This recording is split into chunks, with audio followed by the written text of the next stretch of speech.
Olá, bom dia. Sou Jorge Brento, professor de História, e vamos dar início às aulas do segundo bimestre do Colégio Agnus Dei. Hoje nós trabalharemos os conteúdos que estão relacionados dentro do nosso cronograma para as atividades do segundo bimestre.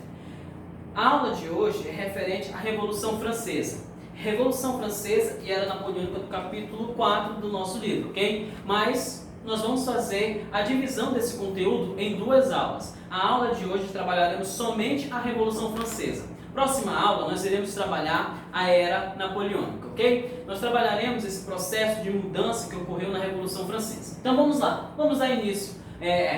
O conteúdo se encontra na nossa página, na página do livro 56, tá bom? Vamos lá. Revolução Francesa. Em uma introduçãozinha, foi um conjunto de eventos que de 1789 a 1799 alterou o quadro político, econômico e social da França. Antes da Revolução, a França era caracterizada pelo chamado Antigo Regime, grava esse nome, ou seja, o absolutismo monárquico, o mercantilismo e a sociedade estamental, ok? A Revolução rompeu com o Antigo Regime, que dominava a Europa desde o século XV, ou início da modernidade.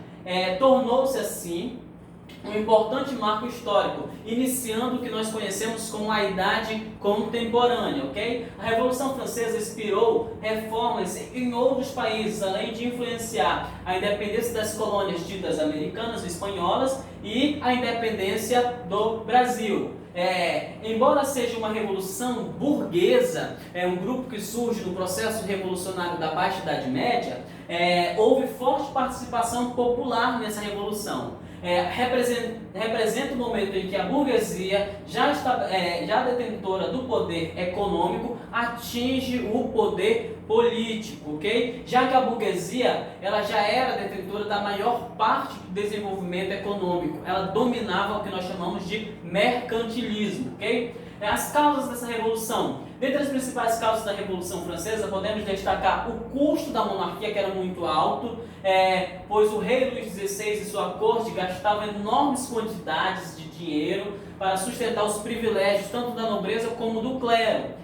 As ideias iluministas que nós estudamos na aula anterior, nós vamos ver que também influenciaram o desejo de reforma política e econômica. Os ideais de liberdade política que vinham desse processo de burgueses, que tinham como lema liberdade, fraternidade e igualdade, acabaram estampando as cores ou os movimentos dessa revolução. E também acabaram fomentando o hino da França, que é a Marselhesa, que nós conhecemos esse hino.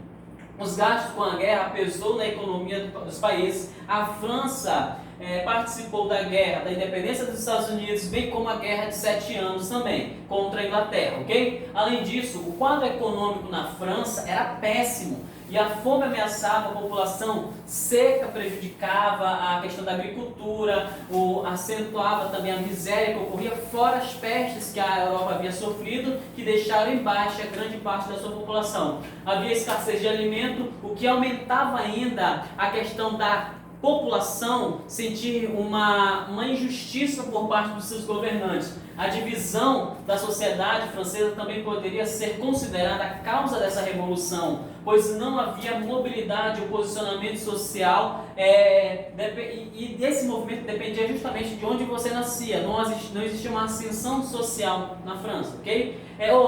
No século XVIII, a burguesia se sentia prejudicada pelas intervenções do Estado na economia, ou seja, o antigo regime ele lutava para controlar as finanças do Estado, ou seja, da França, do governo. Ou seja, o mercantilismo era controlado pelo Estado, pelo imperador da época, sendo ele o mecanismo de criação da burguesia.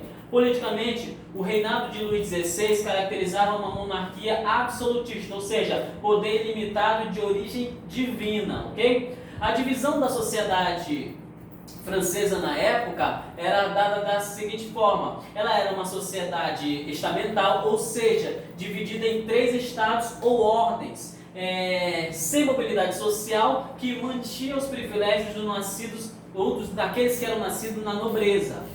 O primeiro estado era o clero, que era composto pelo alto clero, que era formado por bispos, abades e de origem nobres, o baixo clero, que era formado pelos padres de origem popular. O segundo estado vai ser caracterizado pela nobreza. A nobreza vai ser os de sangue, que eram herdeiros da nobreza feudal do período anterior, e os de toga, ou seja, as burgueses que compravam ou ganhavam títulos de nobre, ok? E nós vamos ter o terceiro estado, que é o povo. A burguesia, no caso era alta, média e pequena burguesia que se formava através dos comércios, e nós vamos ter os pobres, que vão ser os camponeses, trabalhadores urbanos e desempregados. Então, a divisão social, vale relembrar, os primeiro e segundo estado tinham a isenção dos impostos. Logo, o estado francês era submetido ou subsustentado pelo terceiro estado, que era a burguesia, já que não havia cobrança de impostos para os dois primeiros estados, ok? Com isso, no início da década de 1780, a França se encontrava em uma grave crise econômica e financeira. Suas principais causas foram as Guerras dos 7 Anos, a Guerra de Independência dos Estados Unidos, o Tratado Comercial de 1786, que assinado com a Inglaterra, levou à falência das indústrias francesas e o aumento do descontentamento dos burgueses, justamente porque esse assinado, os franceses trocavam tecido com os ingleses e não tinham muito custo em troca os ingleses, ou seja, como a Inglaterra era considerada a rainha dos mares, elas faziam o chamado mercado favorável à Inglaterra e acabavam prejudicando o comércio com os franceses. E como quem são os representantes do comércio na França são justamente os burgueses se sentiram descontentes com tal atitude, ok?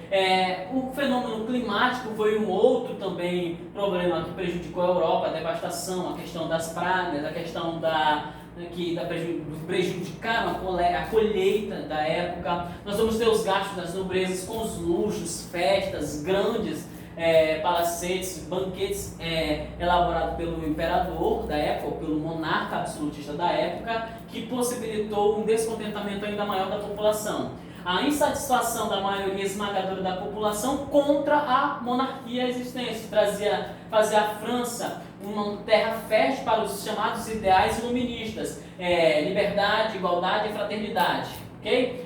A etapa da Revolução Francesa, elas vão ser divididas, primeiro, a Assembleia dos Estados Gerais, que vai ter início em 1789, que lutava para resolver as questões dos impostos. O rei convocou a questão a Assembleia dos Estados Gerais nesse ano, que era representada pelos 3 estados. Com isso, cada estado tinha o direito a um voto. Então, com isso, a burguesia queria um voto por indivíduo, já que a maioria da população era do terceiro estado, que levou violentas discussões durante essa assembleia. Diante da impossibilidade de resolver a questão, o terceiro estado se separou dos demais e declarou o que nós chamamos de Assembleia Constituinte. Com isso, dá-se início à primeira fase da Revolução. A Assembleia Constituinte, que ela vai de 1789 a 1791. O que ela tinha? Ela declarou que a Constituição representaria o fim do absolutismo monárquico na França.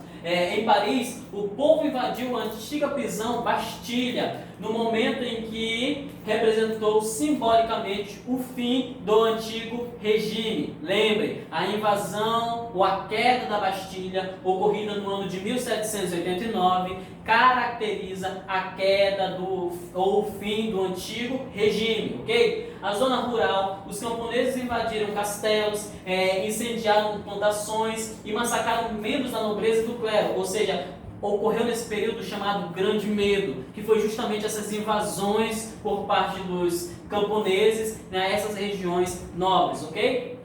A tomada da Bastilha ocorreu no dia 14 de julho de 1789.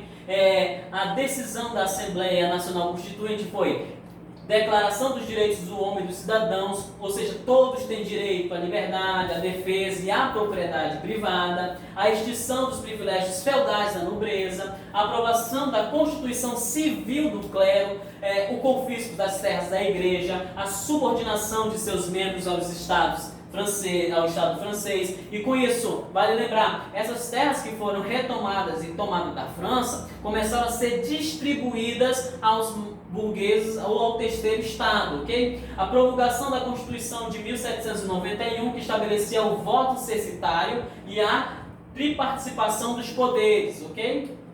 Com isso, nós temos aqui a declaração que ficou marcada com seu desenho, Declaração dos Direitos do Homem e do Cidadão. Nós vamos ter a monarquia constitucional, que ocorre a partir de 1791 até 1792. Luís XVI aceitou a Constituição elaborada, mas foi pego ao tentar fugir com sua família para a Áustria e preso no Palácio de Turquilhas.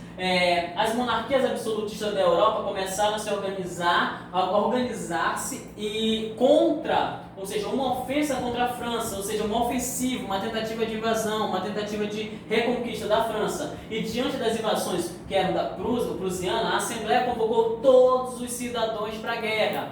E essa convocação ela foi tomada e foi realizada numa tentativa de permanecer com a monarquia constitucional, com a forma de revolução contra esse Estado totalitário, absolutista do antigo regime, ok? As armas dos cidadãos, formai vossos batalhões, marchemos, nossa terra do sangue impuro se asseará, tá bom? Ou seja, isso é uma frase dita no período da Revolução, durante essa guerra contra esse sistema absolutista, ok?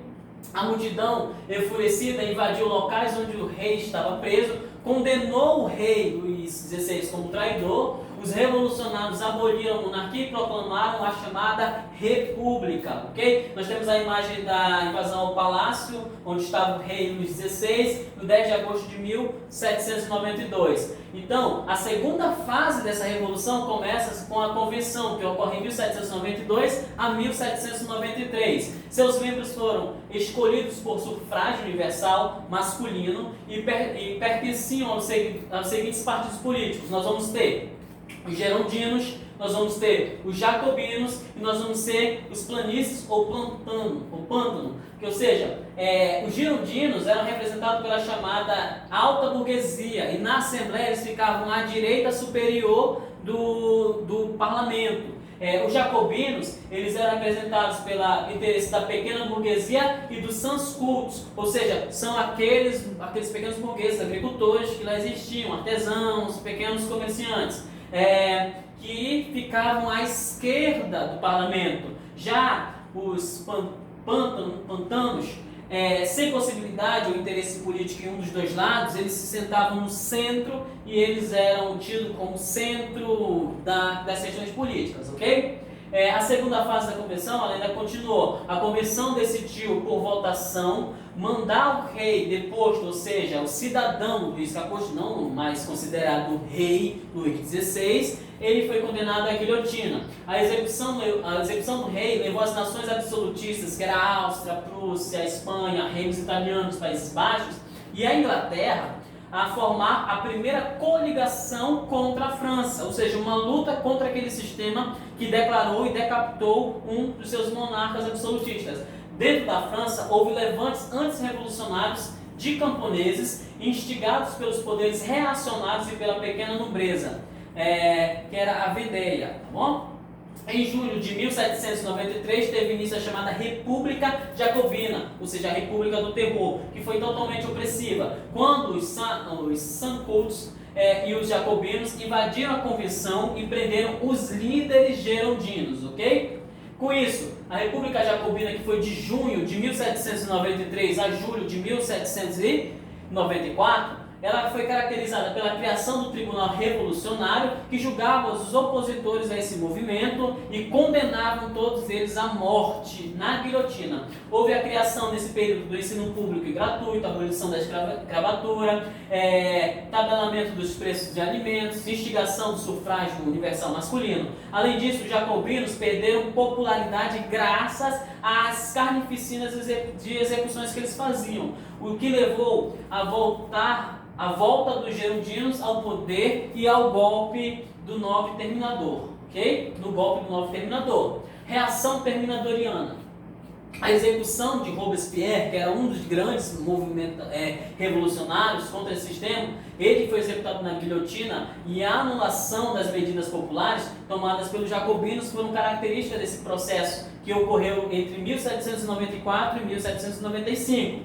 o restabelecimento da liberdade de imprensa e a promulgação de uma nova Constituição que estabelecia o poder executivo dessa vez, onde ele seria exercido pelo diretório, que era composto por 5 pessoas, além de retorno ao chamado voto censitário, foi característica desse período. Com isso, surge a terceira fase da chamada Revolução Francesa, que é o diretório, que vai de 1795 a 1799. Após a queda de Robespierre, a alta burguesia voltou ao poder, disposta a consolidar suas conquistas que anteriormente havia sido realizadas. Em agosto de 1795 foi criado o diretório, no qual 5 membros chamados de diretores exerciam o poder executivo. Essa fase apenas se encerrou em 1799.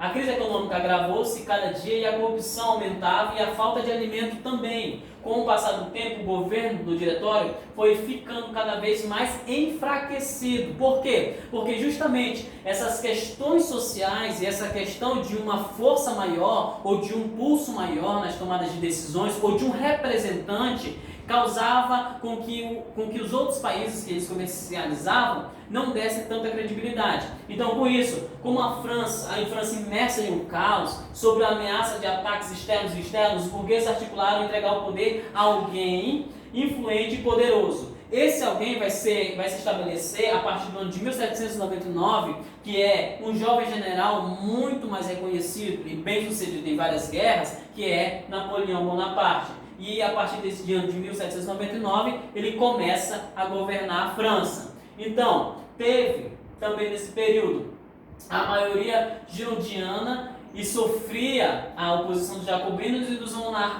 monarquistas. Enfrentou tentativa de golpe dos dois grupos, como a conspiração dos iguais, cujo líder jacobino foi preso, guilhotinado pelos girondinos, ok?